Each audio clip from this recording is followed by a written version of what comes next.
Hey everyone! Looking for a quick, easy, and delicious dinner? You're in the right place. Today we're making a fantastic beef and potato stir fry. It's packed with savory beef, crispy potatoes, and colorful veggies. Perfect for busy weeknights or anyone new to cooking. Ready to roll up your sleeves? Let's get cooking. This is going to be so good, you guys. You're going to love it! First, let's talk beef. Use flank or sirloin steak, sliced thin against the grain for tenderness. About 1 pound should do. Next, potatoes, Yukon Golds or russets work great. Add garlic, ginger, bell peppers, and an onion for flavor and color. For the sauce, you'll need low-sodium soy sauce, a bit of oyster sauce, cornstarch, sesame oil, and a touch of sugar or honey. Marinate the beef with soy sauce, cornstarch, and a splash of rice vinegar for at least 10 minutes. This makes the beef tender and flavorful. Trust me, your taste buds will thank you.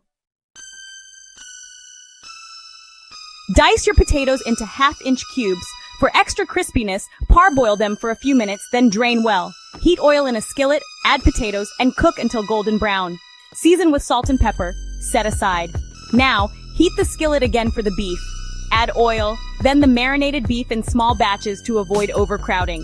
Sear for a minute or two per side until browned. Remove and set aside with the potatoes.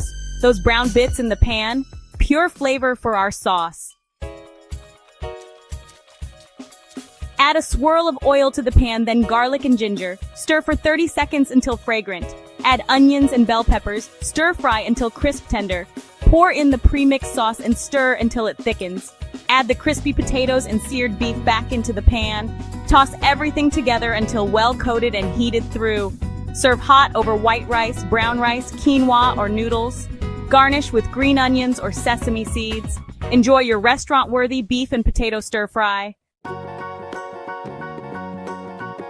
There you have it, your homemade beef and potato stir-fry. Simple ingredients, spectacular results, perfect for any night of the week. I hope you feel inspired to try this recipe. It's fun, rewarding, and delicious. Share your creations and feedback. I love hearing from you. Until next time, happy cooking, yum-o!